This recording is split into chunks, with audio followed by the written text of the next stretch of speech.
Kada linggo na ulit nagpupulong ang House Prosecution Panel ngayong 19th Congress bilang paghahanda sa impeachment trial ni Vice President Sara Duterte. Sa Hunyo, gugulong ang proseso ng impeachment trial batay sa sulat ni Senate President Chis Escudero kay House Speaker Martin Romualdez. May unang balita si Mav Gonzales. Pagbalik ng sesyon ng Senado sa June 2, gugulong na agad ang proseso ng impeachment laban kay Vice President Sara Duterte, gaya ng dati ng inanunsyo ni Senate President Chis Escudero. Formal ng sinulatan ni Escudero si House Speaker Martin Romualdez na alinsunod sa Rules of Procedures on Impeachment Trials, handa ang Senado sa June 2, alas 4 ng hapon na tanggapin ang prosecutors ng Kamara. Ipipresenta ng prosecution panel sa sesyon ng Senado ang 7 charges na nakapaloob sa Articles of Impeachment na isinampa laban sa bise. Kinabukasan nito o June 3, alas 9 ng umaga, magko-convene na ang Senado bilang impeachment court na maglilitis sa bise. Pwede nang mag-issue ng summons at iba pang kautusan.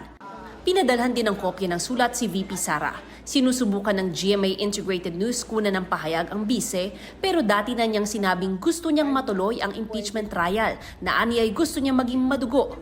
Sa mga kasalukuyang senador, 17 ang mananatili sa 20th Congress, 7 naman ang bagong papasok. Sabi ni Senador Nancy Binay na isa sa mga magtatapos ang termino, makaaapekto sa kalalabasan ng paglilitis ang komposisyon ng susunod na Kongreso. Alam naman natin, it's a fact na maraming PDP, which is the party of the Dutertes, ang nakapasok ngayong eleksyon. Sa tingin ko, magkakaroon ng malaking impact yun pagdating dun sa bilangan ng numero. At the end of the day, it's a numbers game. So, if you look at the incoming composition, medyo mas nakakalamang ngayon yung kaalyado.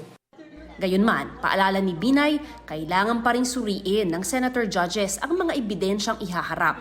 Para sa mga magtatapos na ang termino bilang senador, pag-aproba sa impeachment rules na lang ang magiging papel nila sa impeachment. Blessing in disguise na hindi rin ako magiging bahagi ng impeachment trial kasi yung proseso na yon is very divisive and parang at the moment, di ba, sa sobrang daming problema ng ating bansa, yung proseso na yon lalo pang mahahati at madidivide tayo. Imbis na magsama-sama tayo maghanap ng solusyon dun sa mga problema natin. Senators, di ba, mahahati yung oras nila kasi they will perform as a court. Tapos at the same time, may mga bills na kailangan din asikasuhin.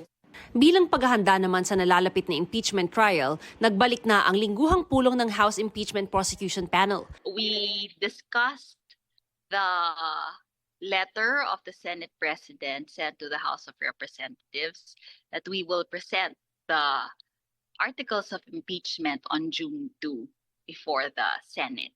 They expect us to read the articles of impeachment. Hindi pa kasama sa pulong sina ML Party List Representative-elect Laila De Lima at Akbayan Party List Representative-elect Chel Jokno na parehong tinanggap ang alok ni House Speaker Martin Romualdez na maging bahagi ng prosecution panel. Sa Hulyo pa kasi sa pagsisimula ng 20th Congress sila mauupo bilang mambabatas at kailangan pa silang formal na maitalaga bilang prosecutors. Ito ang unang balita. Mav Gonzales para sa GMA Integrated News. Gusto mo bang mauna sa mga balita? Mag-subscribe na sa GMA Integrated News sa YouTube at tumutok sa unang balita.